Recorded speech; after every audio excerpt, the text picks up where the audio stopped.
Hi అండి, నేను మీ Soundarya. Welcome back to our channel. ఈ రోజు వీడియోలో గోధుమ పిండితో హెల్దీగా జ్యూసీగా బాదుషా ఎలా ప్రిపేర్ చేసుకోవాలో చూపించబోతున్నాను. ఈ గోధుమ పిండితోని ప్రిపేర్ చేసిన బాదుషా స్వీట్ షాప్ లో కొన్నట్టుగా చాలా బాగుంటుందండి. మన ఆరోగ్యానికి కూడా చాలా మంచిది. ఎప్పుడైనా స్వీట్ తినాలి అని అనిపించినప్పుడు ఇంట్లో గోధుమ పిండి అవైలబుల్ లో ఉంటుంది కాబట్టి అప్పటికప్పుడు ఈ బాదుషాని ప్రిపేర్ చేసుకోండి. ఇంటిల్లిపాది చాలా ఇష్టంగా తింటారు. టేస్ట్ కూడా చాలా చాలా బాగుంటుంది. దాదాపుగా అందరూ మైదా పిండితోని బాదుషాలు ప్రిపేర్ చేస్తూ ఉంటారు కదా. ఒకసారి నేను చెప్పిన ప్రాసెస్ లో గోధుమ పిండితోని బాదుషాల్ని ప్రిపేర్ చేసుకోండి. టేస్ట్ మాత్రం నెక్స్ట్ లెవెల్ ఉంటుంది. చాలా బాగుంటుంది. అచ్చం బయట స్వీట్ షాప్ లో కొన్నట్టే జ్యూసీగా టేస్ట్ మాత్రం భలే బాగుంటుంది. మన ఛానల్ ని ఎవరైనా ఫస్ట్ టైం చూస్తున్నట్టయితే ప్లీజ్ అండి లైక్ చేసి సబ్స్క్రైబ్ చేసుకోండి. మరి ఇంకెందుకు ఆలస్యం, ప్రాసెస్ లోకి అయితే వెళ్ళిపోదాము. బాదుషా కోసం ముందుగా ఒక మిక్సింగ్ బౌల్ తీసుకోవాలి. అందులోకి జల్లించి పెట్టుకున్న గోధుమ పిండిని అయితే వేసేసుకోవాలి. మీరు ఎంత క్వాంటిటీలో కావాలి అని అనుకుంటున్నారో అంత గోధుమ పిండిని అయితే జల్లించి తీసుకోండి. పిండిని కంపల్సరీగా జల్లించి తీసుకోండి. ఇలా పిండిని యాడ్ చేసుకున్న తర్వాత హాఫ్ టేబుల్ స్పూన్ వరకు బేకింగ్ సోడాని అయితే వేసుకోండి. ఇందులోకే కొద్దిగా సాల్ట్ ని కూడా యాడ్ చేసుకోండి. మనం ఏ స్వీట్ చేసినా కూడా కొద్దిగా సాల్ట్ ని యాడ్ చేయడం వల్ల స్వీట్ టేస్ట్ ని మరింత పెంచుతుందండి. కంపల్సరీగా కొద్దిగా సాల్ట్ ని అయితే యాడ్ చేసుకోండి. ఇలా సాల్ట్ ని యాడ్ చేసుకున్న తర్వాత ఇందులోకే ఒక టేబుల్ స్పూన్ వరకు ఆయిల్ ని వేసేసుకోవాలి. ఈ ఆయిల్ ని వేడి చేసి వేయాల్సిన అవసరం లేదండి. ఆయిల్ ప్లేస్ లో మీరు నెయ్యిని కానీ బటర్ ని కానీ వేసుకోవచ్చు. ఇలా ఆయిల్ ని వేసుకున్న తర్వాత ఒకసారి బాగా కలిపేసుకోవాలి. మనం పిండిని పూర్తిగా కలుపుకున్న తర్వాత ఈ విధంగా పిండిని ప్రెస్ చేస్తే ముద్దలాగా రావాలండి. అప్పుడే మనం పర్ఫెక్ట్ గా కలుపుకున్నట్టు.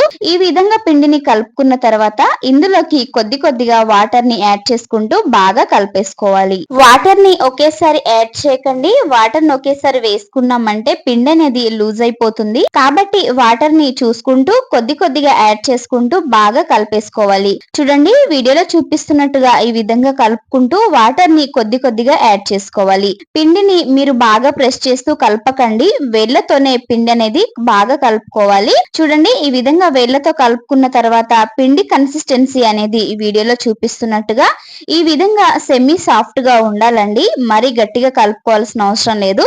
అలా అని మరి లూజ్ గా కలుపుకోవాల్సిన అవసరం లేదు.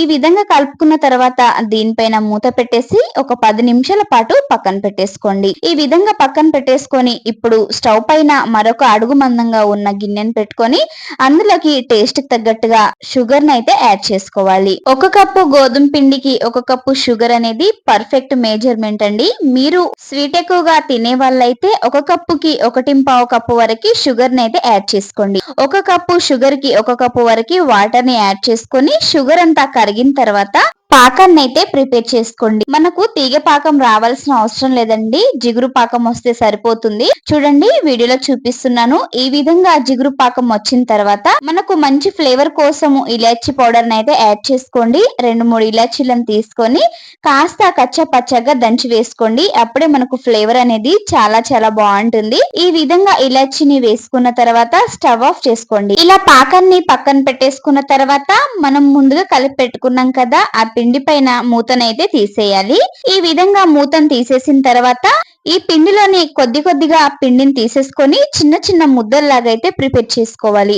మీకు బాదుషా సైజ్ అనేది పెద్ద సైజ్ లో కావాలి అని అనుకుంటే కాస్త పెద్ద సైజ్ లో పిండిని తీసేసుకొని ఈ విధంగా ప్రెస్ చేసేసుకోండి. చూడండి, వీడియోలో చూపిస్తున్నట్టుగా ఈ పిండిని తీసేసుకొని ఇలా బాదుషా లాగా ప్రిపేర్ చేసుకోవాలి. పిండిని కాస్త ప్రెస్ చేసేసి మధ్యలో చిన్నగా హోల్ పెట్టుకోవాలి. చూడండి, ఈ విధంగా చక్కగా బాదుషా లాగా ప్రిపేర్ చేసుకోవాలి. ఇలా ప్రిపేర్ చేసుకున్న బాదుషాని ఒక ప్లేట్ లోకి అయితే తీసేసుకోవాలి.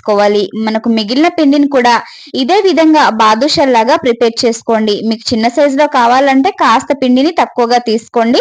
పిండిని మాత్రం బాదుషాలు ప్రిపేర్ చేసేటప్పుడు బాగా ప్రెస్ చేయకండి. మామూలుగా ప్రెస్ చేస్తూ ఈ విధంగా మధ్యలో హోల్ పెట్టుకొని బాదుషా లాగా అయితే ప్రిపేర్ చేసుకోండి. చూడండి, ఎంత బాగున్నాయో కదా. ఈ విధంగా బాదుషా లాగా ప్రిపేర్ చేసుకోండి. మనం తీసుకున్న పిండి మొత్తాన్ని ఈ విధంగా బాదుషా లాగా అయితే ప్రిపేర్ చేసుకోండి. మరీ మందంగా కాకుండా మరీ పల్చగా కాకుండా ప్రిపేర్ చేసుకోవాలి. ఈ బాదుషాల్ని బాగా మందంగా ప్రిపేర్ చేశారంటే మనం ఫ్రై చేసేటప్పుడు సరిగా ఫ్రై అవ్వండి. కాబట్టి మీడియం సైజ్ లో ప్రిపేర్ చేసుకోండి. ఇలా ప్రిపేర్ చేసుకున్న బాదుషాలను అయితే పక్కన పెట్టేసుకోవాలి.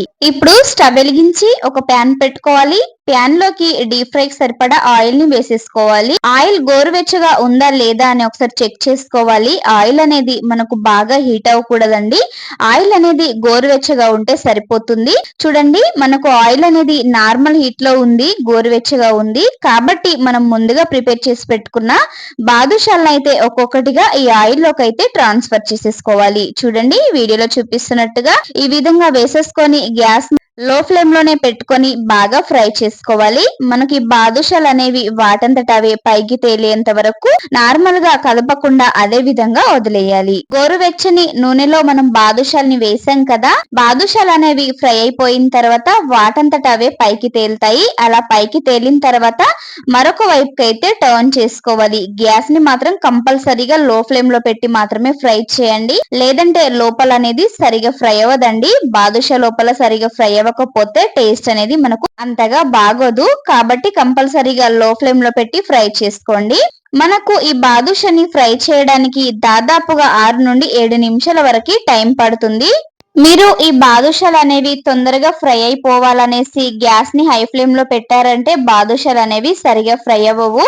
కాబట్టి లో ఫ్లేమ్ లో పెట్టుకొని చక్కగా ఫ్రై చేసుకోండి. మనకు ఈ బాదుషాలు అనేవి మంచి గోల్డెన్ బ్రౌన్ కలర్ లోకి వచ్చేంత వరకు చక్కగా ఫ్రై చేసుకోవాలి. అప్పుడే మనకు పైన క్రిస్పీగా లోపల సాఫ్ట్ గా చాలా బాగుంటాయి. చూడండి, ఒక వైపుకి ఫ్రై అయిన తర్వాత మరొక వైపుకి టర్న్ చేసేసుకొని మనకు బాదుషా అనేది మంచి గోల్డెన్ బ్రౌన్ కలర్ లోకి ఫ్రై అయిపోయిన తర్వాత ప్లేట్ లోకి అయితే తీసేసుకోవాలి. చూడండి, మనకు బాదుషాలు మంచి గోల్డెన్ బ్రౌన్ కలర్ లోకి ఫ్రై అయిపోయాయి కదా. ఇలా ఫ్రై అయిపోయిన తర్వాత ప్లేట్ లోకి అయితే తీసేసుకోవాలి. ఇలా ప్లేట్ లోకి తీసేసుకున్న తర్వాత మనం ముందుగా పాకాన్ని ప్రిపేర్ చేసి పెట్టుకున్నాం కదా, దానిపైన మూత తీసేసి మనం ఇప్పుడు ఫ్రై చేసుకున్న బాదుషాలను అయితే ఇందులోకి యాడ్ చేసుకోవాలి. ఇప్పుడు మనము బాదుషాల్ని యాడ్ చేసే అంతవరకు గ్యాస్ ని అయితే ఆఫ్ చేసుకోండి, లేదంటే ఆయిల్ అనేది మనకు బాగా హీట్ లో ఉంటుంది కాబట్టి మనము నెక్స్ట్ వాయి వేసినప్పుడు బాదుషాలు అనేవి సరిగా ఫ్రై అవ్వవు. కాబట్టి గ్యాస్ ని అయితే ఆఫ్ చేసేసుకోండి. గ్యాస్ ని ఆఫ్ చేసేసుకొని మనం ఫ్రై చేసుకున్న బాదుషాలన్నింటినీ పాకంలోకి వేసేసుకొని మూత పెట్టేసుకొని 10 నుండి 15 నిమిషాల వరకు అలా వదిలేయండి. ఫ్రై చేసిన బాదుషాల్ని పాకంలోకి వేసుకున్న తర్వాత మళ్ళీ స్టవ్ ఆన్ చేసుకొని రెండో వాయి బాదుషాలను అయితే ఆయిల్ లోకి అయితే వేసేసుకోవాలి. చూడండి, మనకు ఆయిల్ అనేది నార్మల్ గోరువెచ్చగా అయిపోయింది కదా, ఇప్పుడు మాత్రమే బాదుషాల్ని వేసుకోవాలి. ఇవి ఒక వైపుకి బాగా ఫ్రై అయిపోయిన తర్వాత మరొక వైపుకి అయితే టర్న్ చేసుకోవాలి. మనం ఏం కదపాల్సిన అవసరం లేదండి. అవి ఫ్రై అయిపోయిన తర్వాత వాటంతట అవే పైకి తేలుతాయి. చూడండి, వీడియోలో చూపిస్తున్నట్టుగా ఒక వైపు నుండి మరొక వైపుకి అయితే టర్న్ చేసుకోండి. మంచి గోల్డెన్ బ్రౌన్ కలర్ లోకి ఫ్రై అయిపోవాలండి. చూడండి, మంచి గోల్డెన్ బ్రౌన్ కలర్ లోకి ఫ్రై అయిపోయిన తర్వాత ఈ బాదుషాల్ని కూడా ఒక ప్లేట్ లోకి అయితే ట్రాన్స్ఫర్ చేసేసుకోవాలి. ఇలా ఫ్రై అయిన బాదుషాల్ని ప్లేట్ లోకి తీసేసుకొని పక్కన పెట్టేసుకోండి. ఇప్పుడు ఫ్రై చేసిన బాదుషాల్ని పాకంలోకి వేసాం కదా, ఒకసారి మూత తీసేసి మరొక వైపుకి అయితే టర్న్ చేసుకోండి. ఇలా టర్న్ చేయడం వలన రెండు వైపులా బాదుషా అనేది పాకాన్ని చక్కగా పీల్చేస్తుంది. రెండో వైపుకి కూడా చక్కగా టర్న్ చేసుకోవాలి. మనము మొదటిసారి 10 మినిట్స్ ఉంచుతాం కాబట్టి పాకం అనేది బాగా పట్టేస్తుంది. కానీ రెండో వైపు కూడా టర్న్ చేయడం వలన పాకం అనేది చక్కగా పడుతుంది. ఈ విధంగా టర్న్ చేసేసుకొని దీనిపైన మూత పెట్టేసి ఒక 5 నిమిషాల పాటు అలా వదిలేయండి. 5 నిమిషాల తర్వాత మూత తీసి చూద్దాము. చూడండి, 5 నిమిషాల తర్వాత మూత తీసి చూపిస్తున్నాను. బాదుషాలు అనేవి పాకాన్ని చక్కగా పీల్చేసుకొని ఎంత బాగున్నాయో కదా, చూస్తేనే తినాలనిపిస్తుంది. జ్యూసీ జ్యూసీగా చాలా బాగున్నాయి కదా. మనకు ఇలా పాకాన్ని చక్కగా పీల్చుకున్న తర్వాత ఈ బాదుషాలను అయితే ఒక ప్లేట్ లోకి ట్రాన్స్ఫర్ చేసేసుకుందాము. మనము ఎంత ఎక్కువ సేపు బాదుషాల్ని పాకంలో ఉంచితే బాదుషాలు అనేవి ఎంత చక్కగా పాకాన్ని పీల్చేస్తాయండి. పాకంలో వేసిన బాదుషాల్ని ఒక్కొక్కటిగా తీసేసుకొని ప్లేట్ లోకి అయితే ట్రాన్స్ఫర్ చేసేసుకోవాలి.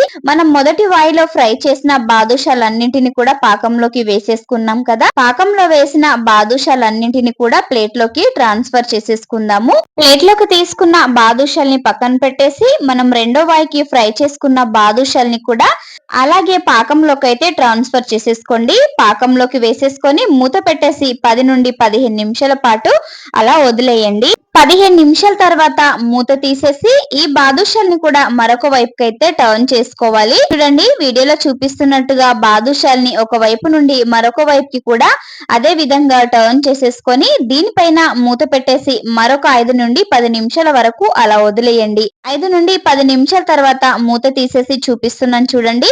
మనం రెండోసారి పాకంలో వేసుకున్న బాదుషాలు కూడా చక్కగా పాకాన్ని అయితే పీల్చేసుకున్నాయి. ఎంత బాగున్నాయో కదా చూడండి, చూస్తేనే తినాలనిపిస్తుంది. ఈ విధంగా పాకంలో వేసిన బాదుషాల్ని కూడా ప్లేట్ లోకి అయితే ట్రాన్స్ఫర్ చేసేసుకోవాలి. పాకంలో వేసుకున్న బాదుషాల్ని ప్లేట్ లోకి ట్రాన్స్ఫర్ చేసుకున్నామంటే అంతే అండి, జ్యూసీ జ్యూసీ బాదుషా అయితే మనకు రెడీ అయిపోయింది. ఇలా ప్రిపేర్ చేసిన బాదుషా స్వీట్ షాప్ లో కొన్నట్టే టేస్ట్ మాత్రం చాలా చాలా బాగుంటుంది. మీరు ఎప్పుడు మైదా పిండితో కాకుండా ఒకసారి గోధుమ పిండితోని ఈ బాదుషాని ట్రై చేయండి. 100% చెప్తున్నాను, టేస్ట్ మాత్రం భలే బాగుంటుందండి. మనకెప్పుడైనా స్వీట్ తినాలి అని అనిపిస్తూ ఉంటుంది కదా, అలాంటప్పుడు టక్కున గోధుమ పిండితో ఈ బాదుషాని ప్రిపేర్ చేసుకోండి. నోట్లో వేస్తే వెన్నెలా కరిగిపోతుంది, చాలా బాగుంటుంది. పిల్లల దగ్గర నుండి పెద్దవాళ్ళ వరకు చాలా ఇష్టంగా తినేస్తారు. టేస్ట్ అంత బాగుంటుంది. మరి మీకు ఈ బాదుషా రెసిపీ నచ్చిందా? నచ్చితే మీరు కూడా ఒకసారి తప్పకుండా ట్రై చేయండి. మీరు ట్రై చేసిన తర్వాత మీకు ఎలా కుదిరిందో కామెంట్ బాక్స్ లో కామెంట్ చేయండి. ఈ రెసిపీ కనుక మీకు నచ్చినట్టయితే లైక్ చేయండి, షేర్ చేయండి. మరిన్ని మంచి మంచి వీడియోస్ కోసం మన ఛానల్ ని సబ్స్క్రైబ్ చేయండి. పక్కనే ఉన్న బెల్ ఐకాన్ ని క్లిక్ చేయండి. బెల్ ఐకాన్ ని క్లిక్ చేయడం వల్ల నేను పెట్టే ప్రతి వీడియో నోటిఫికేషన్ రూపంలో మీకు చేరుతుంది. Okay friends, bye. మరి థ్యాంక్ యూ ఫర్ వాచింగ్.